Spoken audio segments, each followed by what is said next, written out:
Okay. Okay.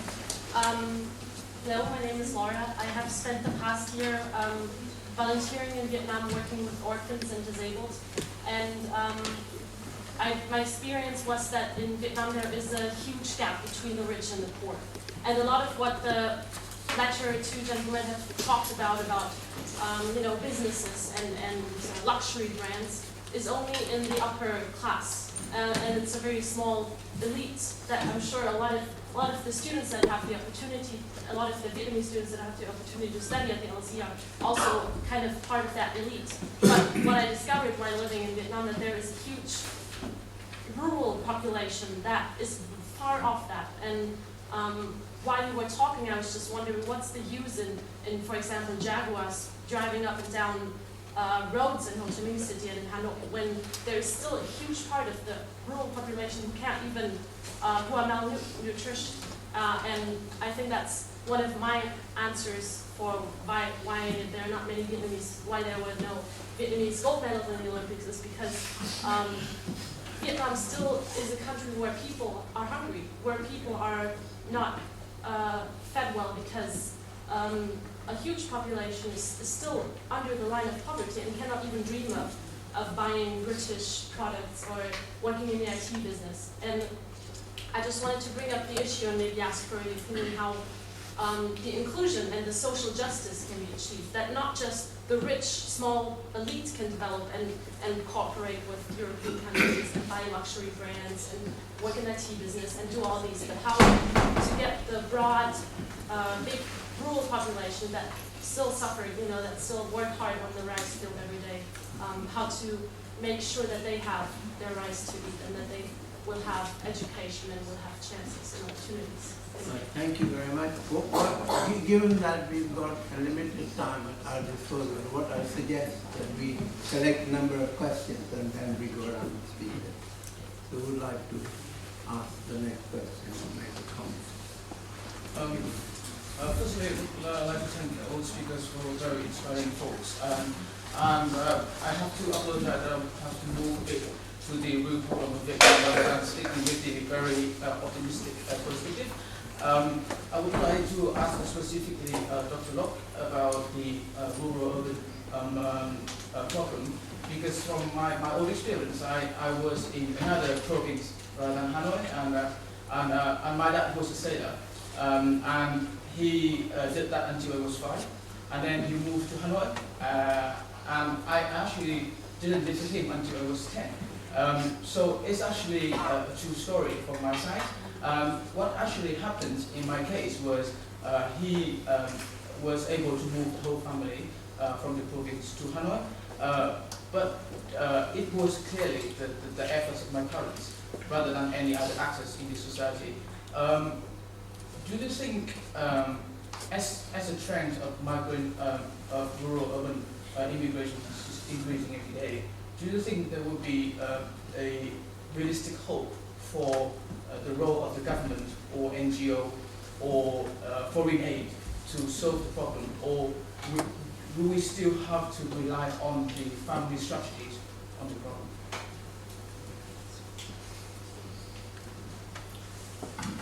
Okay. I was just wondering if, as Vietnam becomes more developed and more integrated with the Western world, do you think that the fabric of society in Vietnam would be affected? The fabric of society which is built on traditional values, and do you think that? Yeah, that's it. That's my question. Okay. I actually have a few questions. Firstly, I want to ask Mr. Ambais, I'm busy.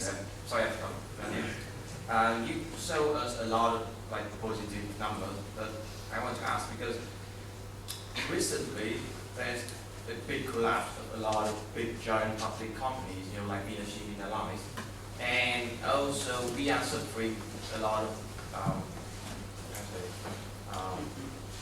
effects from bad monetary policy. So can you give me some more realistic realistic future of the economy of Vietnam, let's say in the next 2 years? For Mr.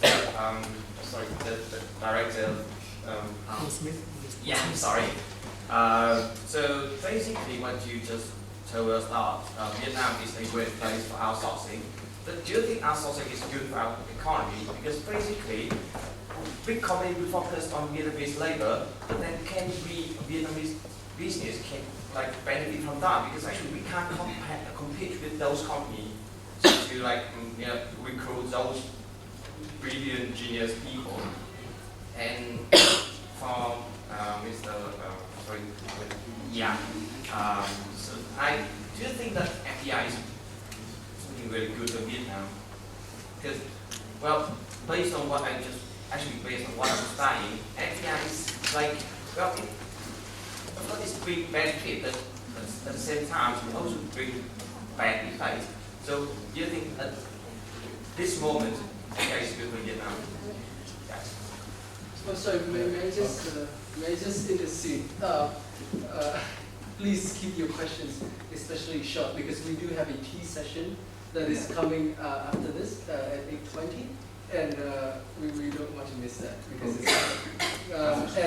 it's please also ask a very specific question rather than give a comment so that our speakers can engage in discussion. Thank you. Thank you for the panel. Sorry to Mr. President here because we are new to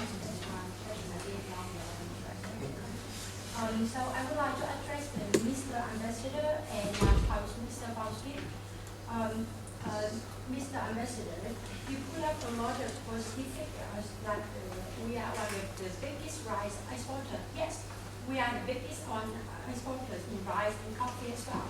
But do you know the fact that Thailand imported our rice and then exported to other countries with higher price? That's for agriculture. A lot of other. And then for poverty reduction, yes, the poverty rate is reduced, but actually the rate of poverty is changed by the government, and it is not compatible with the social development fabrics, like the spending of the normal citizens and normal families in the rural areas. And then the banking sector, the declining lending interest rate. Actually, I think it's because of the economy is struggling at the moment, and you also need to consider the fact that nobody wants to lend at the moment because they cannot invest. So what's the point of declining lending rate? And then currency and a lot of other things as well. But my question is that what is our path, our clear path? Surely we have a very skilled labor, energetic young population. But then we don't know our path. We have a lot of things. We're good in agriculture, and then we are good at producing goods, especially technology, like Mr. Patrick pointed out. But then we don't have a clear path. The management skill of the government is so bad. And I mean, you see at the steel fields, like the Vietnamese or Vietnamese, we have a lot of ambitious plans and a lot of ambitious proposals. But then what do we have? Yes, everything is so disappointing at the moment. And what I wanted to say is that in the near future, do you see that Vietnam can have our clear path to go to have economic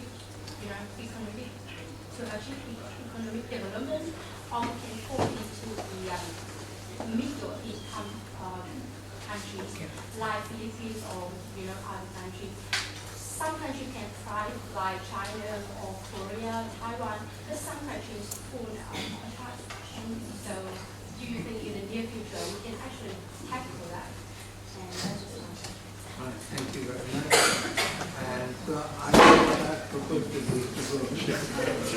So let's start. Okay, thank you. I thought that was a slightly gloomy point at the end. I would have thought, you want to grow. Simple as that. I take the points in turn. I mean, yes, you're absolutely right. Poverty reduction is still hugely important. I certainly don't mean to be flippant when I talk about exporting your Land Rovers when there are huge problems elsewhere around the world. But equally, I do believe that high quality international trade investment is a route to greater prosperity, and it does cascade. That's my own view, and I believe there's evidence to show that works. Harvey Nash's of this world bringing 5,000 good jobs to Vietnam. It's got to cascade. It's got to benefit people throughout Vietnam. It will take time, but I think progress in Vietnam has been incredibly impressive over the years. It's not going to happen overnight, but it will be something to keep working at, and the development of the economy has got to help. In my view. Your points. It was interesting to mention about FDI. I know there's lots of studies about the value of FDI. The UK is certainly of the view that it is of huge benefit to the UK. I think even if the numbers themselves don't add up, what we believe we get from FDI is new ideas, new working practices, new attitudes to partnership and technology, access to new technology, which helps the UK develop. And I would put it to you, how do you really think Vietnam is going to develop without FDI and the new ideas and the new technologies?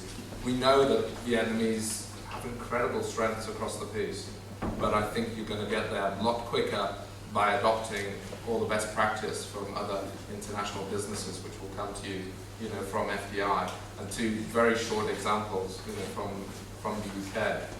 In the mid-1970s, or was it early 1970s, when North Sea oil was first discovered, the UK did not have an oil industry, an oil supply industry. But through North Sea oil and finding North Sea oil, 30, 40 years later, we now have developed technology which we sell and export all around the world. And we did that mainly with the help of American FDI. American FDI came in and said, well, this is how we get the oil out of the ground. And what the British businesses did, and I'm sure this would happen in Vietnam as well, they worked out, actually, we can do this better. We can do this cheaper. We can develop it.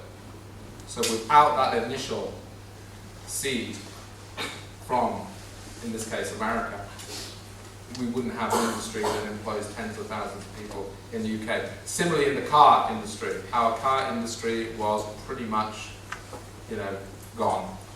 And then the Japanese came in with Nissan up in the north of England, Toyota in Derbyshire, Honda in Swindon, and we now are in a position where we export hundreds of millions of pounds worth of automotive products, which create thousands and thousands of jobs. And again, this would not have happened without FDI. So for the UK, FDI is a good thing. Ultimately, Vietnam has to make a decision about how it wants to go forward, but I don't think anyone in the UK would say that it is a bad thing. It brings real benefits to our economy. Thank you. Right, I think a lot of the questions were actually interrelated, because if we look at the many millions of people that are in poverty, how do you drive them out of poverty? You improve infrastructure so that you can take jobs to them rather than pull them into the cities for jobs. So infrastructure is important. My point about the internet is really vital to pull people out of poverty, because it gives them an ability to be educated remotely. It gives schools the ability to be more powerful through cloud computing, and it gives people the ability to start businesses in rural areas based on the internet, which enables them to pull themselves out of poverty. I don't believe that charitable, pulling people out of poverty through charities works long term. You have to give people the tools to actually pull themselves out of poverty. And it's those are all the dynamics that help to create that. Fabric of society was an interesting one, because I'm seeing some really interesting dynamics in Ho Chi Minh City and Hanoi right now, where I'm based. And that is, I'm seeing relationships changing where couples are getting married and living on their own, buying their own property. And that's a really different dynamic to 5-10 years ago.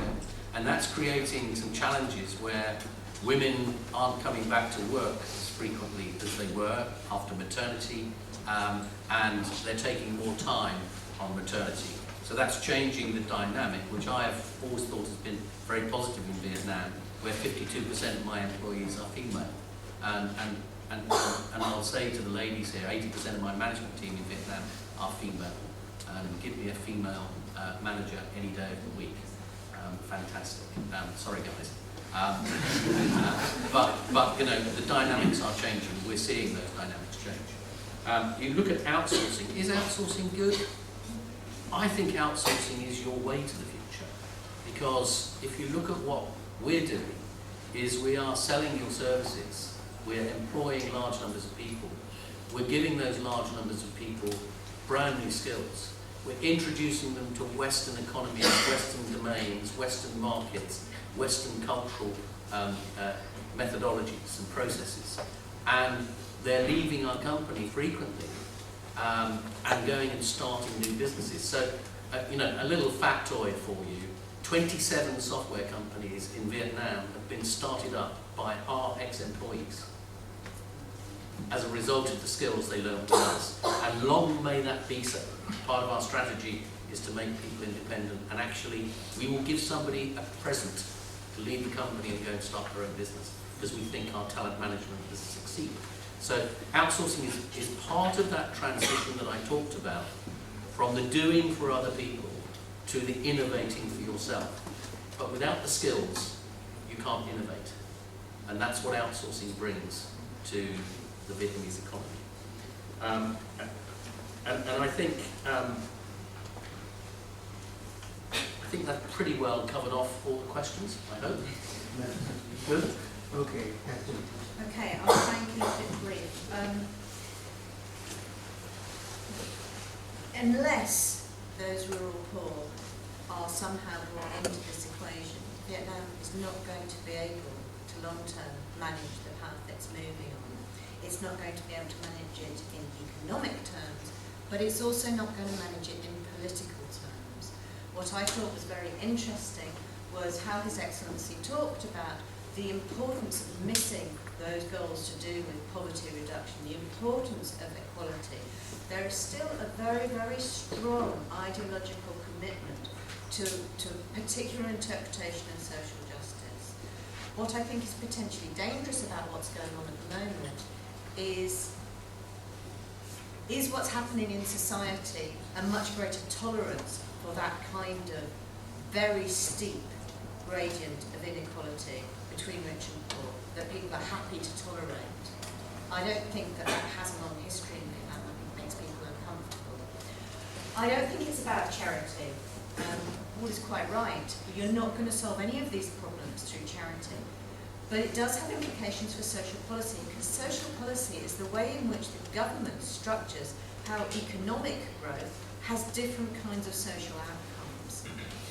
So when we're talking about education, when we're talking about investment in education, when we're talking about innovation, it's not about investing in education in Ho Chi Minh, where there is huge private interest and the ability to pay for it. It's about investing in the quality of education in rural areas.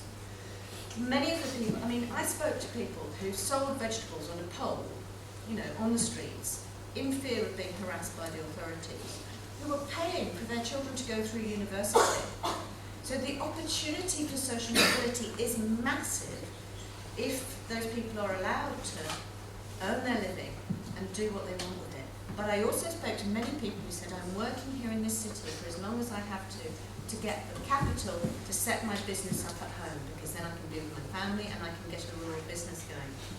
But I got arrested last week by the police, and all my barber tools were confiscated, and I had to borrow money from everyone I knew in order to pay this huge bribe to get out of jail. Those people in the informal sector are wanting to invest their money and getting their children into the modern economy, but there are so many things standing in their way at the moment. And the government and the wider populace sets the tone of debate about where the government chooses to place its investment. The government has a role in redistributing the fruits of economic growth and ensuring that there is investment in those rural areas so that more people have a chance to use this to get on the ladder and bring everybody with them. So I think it is, as you said, it's part of the same problem. Thank you. Well, Ambassador. Thank you. Having an ambassador is a very good advertisement for Vietnam. Thank you very much for the questions. I think those are very good quality questions. Actually, some of the speakers already, answer to your questions. I share the views expressed by my co-presenters today. What I want to go a little bit deeper is to address questions Laura and some of the of you here asked about the social policy, the poverty reduction, also regarding the management of the economy, regarding our policy to restructure the steel companies, steel enterprises, in all those failures we just witnessed recently. To be frank, I put everything in my presentation, but the limit of time, 7 minutes, forced me to cut down most of the negative stuff. But I failed to tell you that my presentation would be also in the website, and you are free to access, copy, redistribute, argue, use in your research, citing the sources that I cite in my presentation. But again, I want to share your concern regarding first the poverty issue in Vietnam. We are proud that we made remarkable progress in this regard, but still, you're right. Vietnam remains a very poor country. According to existing poverty line, which is set by the government of Vietnam, 3 million households are on or behind the poverty lines. But now we are going to apply the new standard, the new poverty line, which is about $600 per year, which double the current poverty line. And actually, double also the number of people living below poverty line. You only with the $600 is really a very, very difficult life to make ends meet. That's number one. Number two, what we are really concerned is the gap between the rich and the poor is widening. According to recent statistics, you all know that only over 3 and 4 past years, the gap between those two, 20% of the richest and 20% of the poorest, is almost, I think, 30% up. It's from 8.4 times, now 9.5 times. It's a huge gap. It's a big jump, and it take us hours and hours discuss why and how can we tackle this issue. But that actually, in fact, is the priority of our government. I think only about a week ago, the Prime Minister just signed a very important program, the COLIP program, target program for poverty reduction for the next 4 years, 2020, 2015. The total amount of money the government is going to put into this program is £1 billion. It's quite a huge, sum of money given our budget deficit or the difficulties. And those programs would be directed directly to the areas where the other speakers just mentioned, rural developments, infrastructure, roads, and trying to give the poor people there a tool to change their lives, rather than just to give them, a meal every day. I still believe that charity would play a greater role in Vietnam. It's not just to replace the longer term tool for those poor people to improve their lives. Also, it's very important to show that we share, we care. We have some part of the population is going forward, getting richer, taking the opportunity better, but we do care for each other. And that's all about we so-called socialist-oriented market economy. And we all share the vision that economic growth alone does not bring development, does not bring justice or equitable development. And that's what we need to work together. So the government just signed the program just a week ago on the 8th of October. I put everything on my presentation. I have the document here, so if you want to have a look, you can share. But the issue is, we cannot solve this overnight. We can't. You are students of economics, you understand the balance, trade-off between, efficiency and equitable development. That's the trade-off we need to make. And the second point regarding our management of the state-owned enterprises. Again, I used to be a student of economics, and you are also. We know that the government should do only those industries, those businesses that the private sector cannot do or doesn't want to do, right? So far, we are still struggling with choices regarding how can we deal with the enterprises. And you may also know that last week, the government just decided that the experimental projects to formulate the big conglomerates like the Chevron in Korea, the example that we try to learn also, at least for two big corporations now stopped. We no longer follow this example, to follow this form of big conglomerates. The management of the state over the state-owned companies remains a challenge. Imagine someone give you the money, you don't owe, your parents don't give you, but you can have all the right to spend, to invest, to do business with that. If you have some profits, you can claim credit, use. If you lose, the government lose, the people lose. It's very difficult to really find a workable solution for this management of the state-owned companies overnight. Some other countries go very simple, privatize. And in our case, actually we have gone the same way for many companies. We call it equitization. You may argue, you can discuss the layer of words or the real meaning of the term equalization. But the meaning is, try to diversify the ownership of those enterprises. That the government should not take the control of that, to make it more efficient in management and using the state, the government's, the people's capital.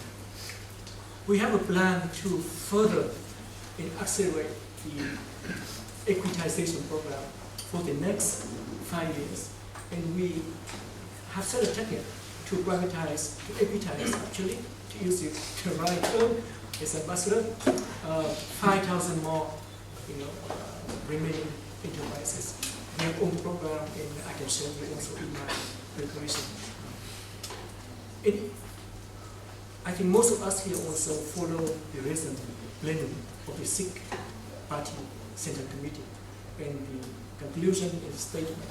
You could see that the government and the party recognize all the shortcomings, and they once again reaffirm the commitment to deepen reforms and to address all the burning issues. Again, I have 2 pages in my presentation. I'll share with you all the priorities moves by the government and by the ruling party for the next year and couple of years, try to solve all these burning issues.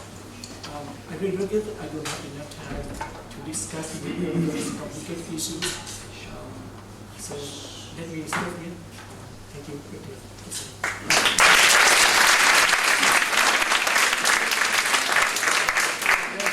Thank our speakers again for very illuminating talks.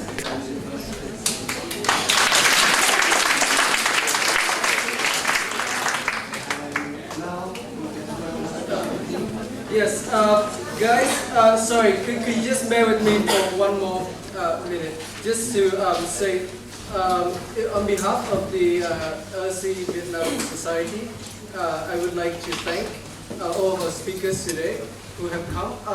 And there's 2 important organizations and people that I failed to mention in the previous statement.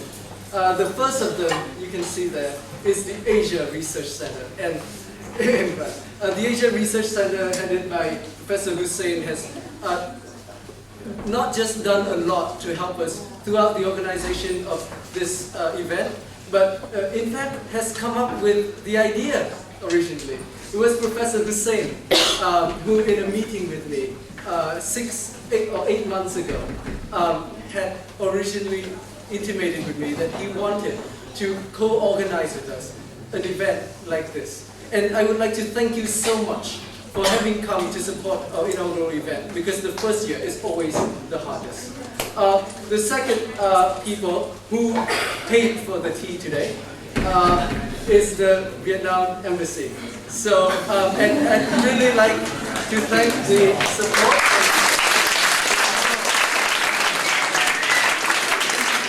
So thank you very much. We'll have tea on both sides. And as you know, you can come and talk to our speakers. Please stand up, take all of your things, because we're going to push all of the chairs to the back. So you have a bit of space here. Thank you.